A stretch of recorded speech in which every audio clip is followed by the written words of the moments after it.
chers frères et sœurs dans le Christ, Baruch Ata Adonai Eloheinu, Melech Haolam, béni sois-tu, Seigneur, notre Dieu, Roi de l'univers. Nous célébrons le 5e dimanche du temps ordinaire, année liturgique B. Nous allons parcourir les textes en allant de la première lecture à l'Évangile.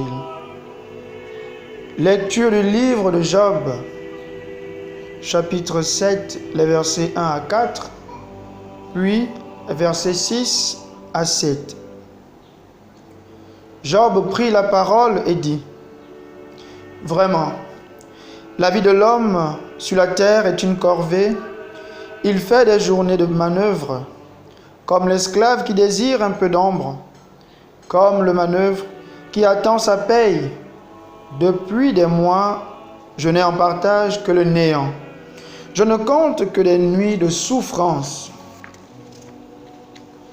À peine couché, je me dis : quand pourrais-je me lever ? Le soir n'en finit pas. Je suis envahi de cauchemars jusqu'à l'aube. Mes jours sont plus rapides que la navette du tisserand. Ils s'achèvent faute de fil. Souviens-toi, Seigneur, ma vie n'est qu'un souffle. Mes yeux ne verront plus le bonheur. Le livre de Job, qui est une réaction à la théologie développée par le livre des Proverbes, celle de la rétribution, selon laquelle on souffre parce que on aura péché, on aura manqué d'amour envers Dieu. Le livre de Job vient nous révéler une autre dimension de l'existence humaine, la souffrance. Les difficultés, les nuits de souffrance ne sont pas nécessairement le fruit du péché ou le fruit du non-accomplissement de la volonté de Dieu. Job, le juste, celui qui craint le Seigneur, qui marche selon la voie tracée par le Seigneur, traverse des moments de souffrance, frappé par l'ulcère. Lui qui craint le Seigneur souffre pourtant alors qu'il n'a pas péché. Job révèle ainsi que la souffrance fait partie de la condition humaine. La souffrance fait partie de l'existence de l'homme. Elle n'est pas épargnée. Et dans sa dynamique, il se rend compte que la vie de l'homme n'est pas faite que de jours heureux. La vie de l'homme est une corvée. La vie de l'homme est traversée par des difficultés, par des nuits de souffrance, où on se demande ce qui nous arrive. Quand est-ce que cette douleur finira ? Mais au cœur des difficultés que Job traverse, dans sa nuit de souffrance, Job se rappelle une chose. Souviens-toi, Seigneur, que ma vie n'est qu'un souffle. Ce qui pourrait nous intéresser ici, c'est le verbe employé. Souviens-toi, zékor en hébreu, tiré du verbe zakar, qui veut dire se souvenir. Dans la conception juive, le souvenir n'est pas seulement un mémorial d'un événement passé qui serait passé. Le zakar ou encore le zikaron est une actualisation des merveilles de Dieu. Se souvenir, ça veut dire que de la même manière que Dieu a opéré des merveilles dans la vie de Job, Dieu doit encore opérer des merveilles aujourd'hui dans la vie de Job. C'est-à-dire que Dieu doit actualiser la merveille qu'il a faite pour Job, celle de lui accorder cette vie d'abondance où il n'y a plus de souffrance. Job, au cœur de sa souffrance, ne traverse pas le désespoir. Il ne vit pas un désespoir. Sa plainte ne doit pas être vue comme un désespoir, mais sa plainte doit être vue comme une prière tournée vers le Seigneur, qui dans les temps anciens avait accompli des merveilles pour son peuple et qui aujourd'hui peut encore et va encore actualiser la merveille du salut qu'il apporte à l'homme. La souffrance ne peut pas avoir le dernier mot. Et Job, en poursuivant, dit qu'il ne verra plus le bonheur, car sa vie n'est qu'un souffle. On y voit déjà qu'en fait ici, il s'agit du Sheol. Job voit qu'il est en train de descendre vers le Sheol, c'est-à-dire le séjour des morts, où Dieu ne peut plus rien pour l'homme. Nous sommes là avant la conception de la résurrection d'entre les morts. C'est à ce niveau qu'on pourrait situer ce texte. Et Job ne veut pas que sa vie puisse aller à la tombe. Il veut que le Seigneur se souvienne de lui dans sa bonté, afin qu'il lui accorde encore les merveilles qu'il a toujours réalisées. C'est une manière de concevoir qu'avant la période de 200 avant Jésus-Christ, on a commencé à penser à la résurrection. On pensait que la rétribution était purement le fait de la vie terrestre. Dieu nous rétribuait que durant notre vie terrestre, c'est-à-dire si nous avons accompli le bien, c'est durant cette vie que Dieu nous fera des bienfaits, qui nous fera voir les merveilles. Dès lors que nous passons au Sheol, il n'y a plus rien pour nous. Dieu ne peut plus rien pour nous. Mais ce souvenir cache également le fait qu'au final, la mort ne peut pas avoir le dernier mot sur le juste souffrant. C'est-à-dire que Dieu fera voir ses merveilles, coûte que coûte, à celui qui saura rester fidèle à sa parole. En contexte de Covid-19, nous, comme Job, on peut se plaindre. On peut se demander, mais Seigneur, nous voyons que notre vie n'est qu'une corvée. Nous souffrons de cette pandémie qui a atteint le Gabon, qui a atteint le monde entier, sur le plan économique, sur le plan des relations interpersonnelles. On ne peut plus se saluer, on ne peut plus se serrer, on ne peut plus témoigner de notre amour mutuel. Le Covid-19 nous a atteints et a brisé les relations, a brisé l'économie de beaucoup de pays. Mais au cœur de cette misère et de cette souffrance, comme Job, nous pouvons demander au Seigneur de se souvenir, le Zikaron, qu'il se souvienne des merveilles qu'il a toujours accomplies dans notre vie, afin qu'il puisse nous faire sortir de cette situation difficile, afin qu'il nous accorde une vie nouvelle, dépouillée de la misère qu'a apporté le Covid-19. Lecture de la première lettre de Saint Paul apôtre aux Corinthiens, chapitre 9, versets 16 à 19, puis versets 22 à 23. Frères, annoncer l'évangile, ce n'est pas là pour moi un motif de fierté. C'est une nécessité qui s'impose à moi. Malheur à moi si je n'annonçais pas l'évangile. Certes, si je le fais de moi-même, je mérite une récompense, mais je ne le fais pas de moi-même. C'est une mission qui m'est confiée. Alors, quel est mon mérite? C'est d'annoncer l'évangile sans rechercher aucun avantage matériel et sans faire valoir mes droits de prédicateur de l'évangile. Oui, libre à l'égard de tous, je me suis fait l'esclave de tous afin d'en gagner le plus grand nombre possible. Avec les plus faibles, j'ai été faible pour gagner les faibles. Je me suis fait tout à tous pour en sauver à tout prix quelques-uns. Et tout cela, je le fais à cause de l'évangile, pour y avoir part moi aussi. Saint Paul est attaqué par les membres de la communauté de Corinthe. Il fait l'objet des plaintes des membres de la communauté de Corinthe. Pourquoi Saint Paul reçoit des plaintes?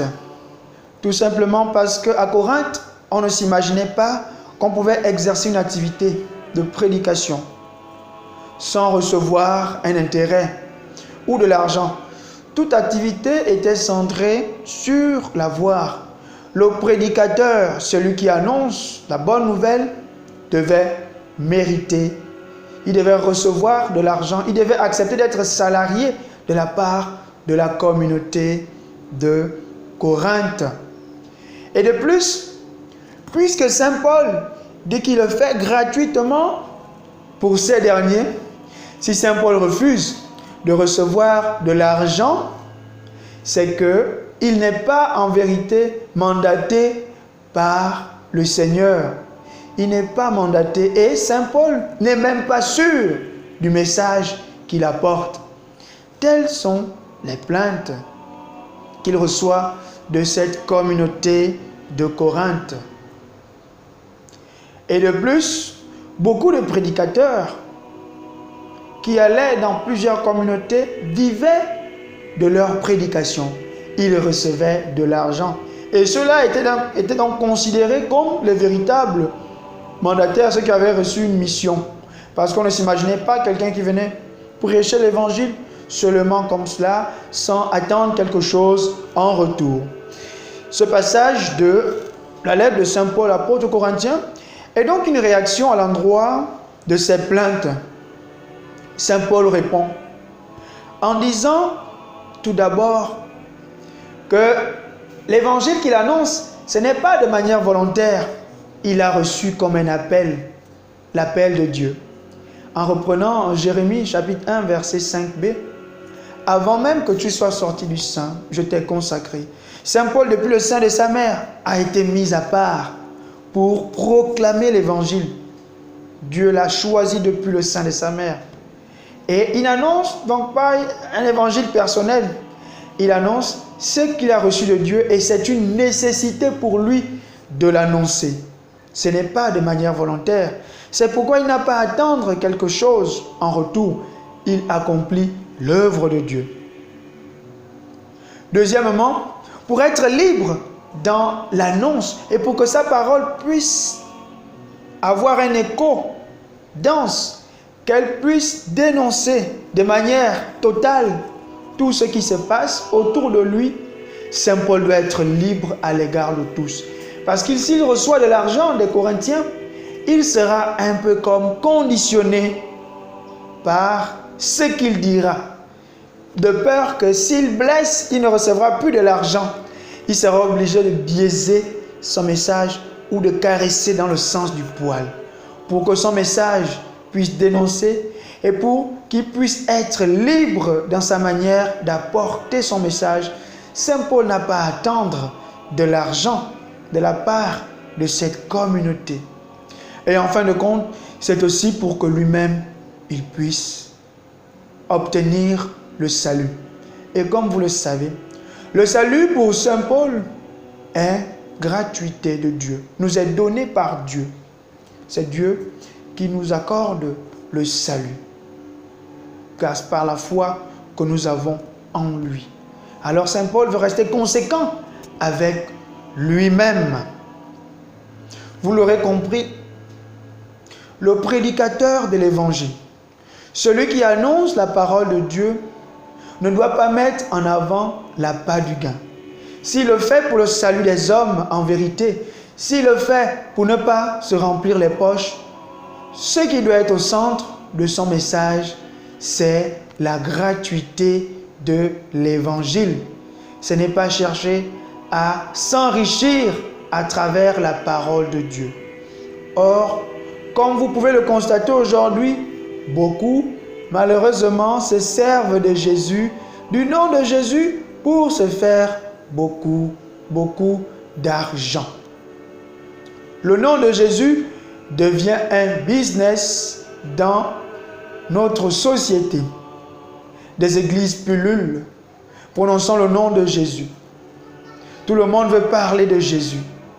Tout le monde veut parler de Dieu. Alors qu'au fond, on demande de l'avoir, de l'argent. Le véritable prédicateur, comme nous dit Saint Paul, se vérifie à travers la gratuité du message qu'il annonce. Parce que si tu fais l'œuvre de Dieu en vérité, Dieu lui-même saura s'occuper de toi. Tu n'auras pas à attendre quoi que ce soit. Parce que c'est l'élan de générosité personnelle des gens qui viendront manifester la providence de Dieu dans ton ministère. Tu n'as pas à tomber dans ce qu'on pourrait appeler la simonie, en vendant la bénédiction, en vendant les sacrements par exemple, en vendant la parole de Dieu. Ce n'est pas ce que Dieu attend du prédicateur de l'évangile, parce qu'il sait s'occuper de ses envoyés. Et l'évangile de Marc nous le rappelait qu'il ne faut pas emporter ni sac, ni besace, pour manifester que nous devons être détachés. Celui qui annonce l'évangile doit être détaché des biens de ce monde. Tel est le message que Saint Paul adresse aux membres de la communauté de Corinthe. Évangile de Jésus-Christ selon Saint Marc.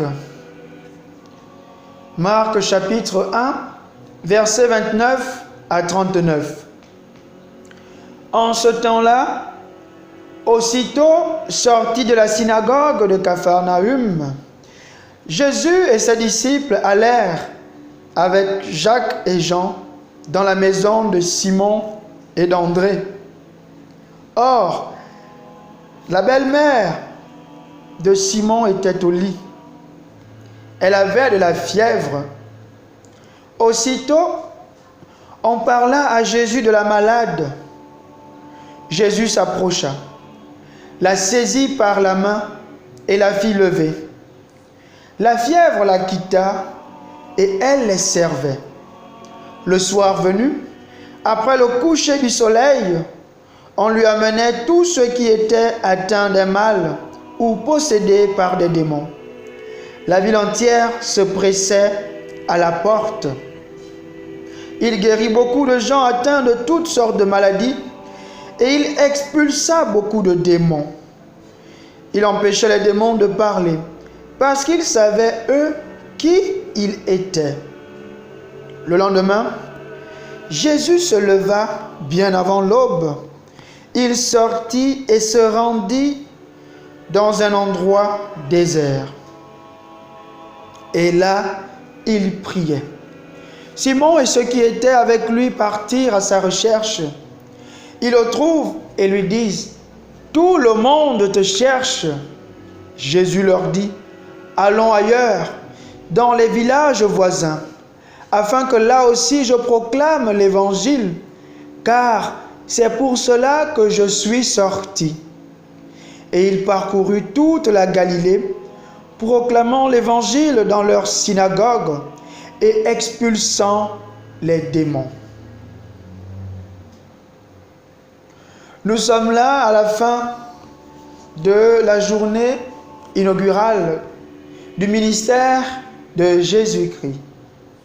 Jésus qui quitte la synagogue de Capharnaüm, lieu où il y avait ceux qui écoutent la parole de Dieu, un lieu public réservé à tous ceux qui voulaient écouter la parole de Dieu, pour entrer dans une sphère plus privée, la famille. Il va chez Simon et André et il trouve la belle-mère de Simon qui est alitée et qui a de la fièvre. Donc Jésus quitte la sphère publique pour la sphère un peu plus privée, pour montrer que le ministère de Jésus ne se déploie pas seulement dans un endroit public, il va aussi dans toutes les autres formes, couches de société, même dans les familles. Donc le prédicateur, celui qui annonce la parole de Dieu, ne doit pas se focaliser à un endroit, il doit aussi aller dans les couches les plus reculées de la société. Et Jésus entre chez Simon et André. Et il trouve la belle-mère de Simon qui est alitée, qui est couchée. La position couchée est la position de la mort. Avoir de la fièvre, c'est être déjà atteint. Physiquement, corporellement, être affaibli. Donc, être sous la position de la mort. Et qu'est-ce que Jésus fait? Jésus va la saisir par la main pour la faire lever. Et le verbe grec qui est employé pour dire qu'il a fait lever, l'aoriste, egeiren, c'est-à-dire qu'il l'a fait ressusciter. Donc, la belle-mère de Simon passe de la mort à la vie. Donc, Jésus fait passer cette femme de la position couchée, qui est la position du mort, à la position levée, qui est la position de celui qui est ressuscité.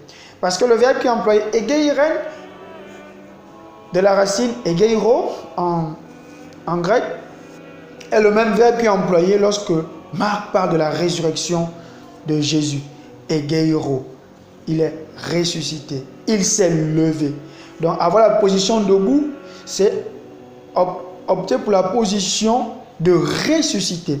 C'est une nouvelle vie qui est donnée à cette femme. Et nous le savons bien, c'est saint Irénée de Lyon qui disait en latin « Gloria Dei homo vivens ». La gloire de Dieu, c'est l'homme debout. Ce n'est pas l'homme couché, mais l'homme debout. Donc, Jésus vient pour relever l'homme, pour faire passer l'homme de la mort à la vie, de la position couchée à la position levée. C'est ça qui fait, c'est ce qui honore, c'est la position qui honore Dieu. Dieu n'est pas honoré lorsque l'être humain est malade. Et vous l'aurez compris, Dieu n'est pas honoré lorsque l'homme souffre dans la société. Dieu n'est pas honoré lorsque l'homme est méprisé. Dieu n'est pas honoré lorsque l'homme est exploité. Dieu n'est pas honoré lorsque les pauvres croupissent dans la misère, tandis que les riches accumulent les biens.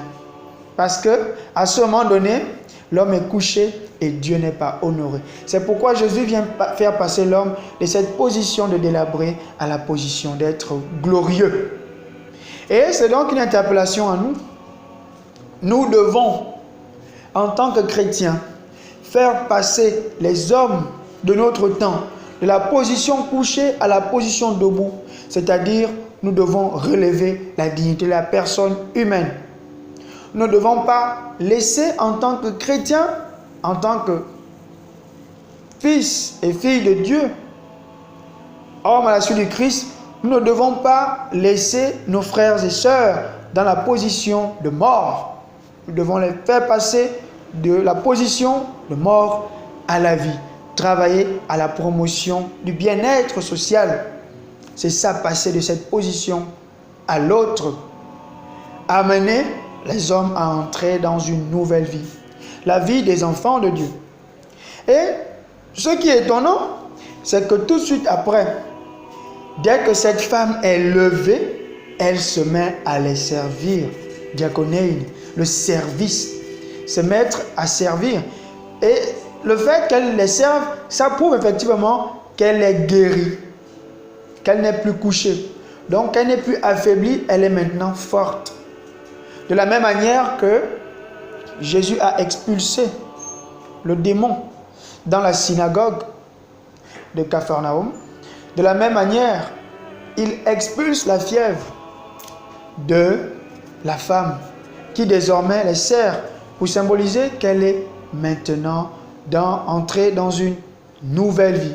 Et de plus, à cette époque en Palestine, dans les habitudes juives, une femme ne servait pas un rabbin. Le fait que cette femme se mette à servir Jésus-Christ, ça veut dire que nous sommes rentrés dans une vie nouvelle. Une nouvelle dynamique qui est apportée par Jésus. Désormais, il n'y a plus de barrière entre les hommes et les femmes. Il n'y a plus la discrimination de la femme. Jésus est venu instaurer un nouveau règne. Le règne où nous sommes sur le même pied d'égalité. Et Saint Paul le dit dans Galates chapitre 3 verset 28, « Il n'y a plus ni juif, ni grec, ni esclave, ni homme libre. Il n'y a plus l'homme et la femme, car tous nous sommes un dans le Christ. » Nous sommes un dans le Christ. Un monde nouveau est arrivé, le monde ancien s'en est allé.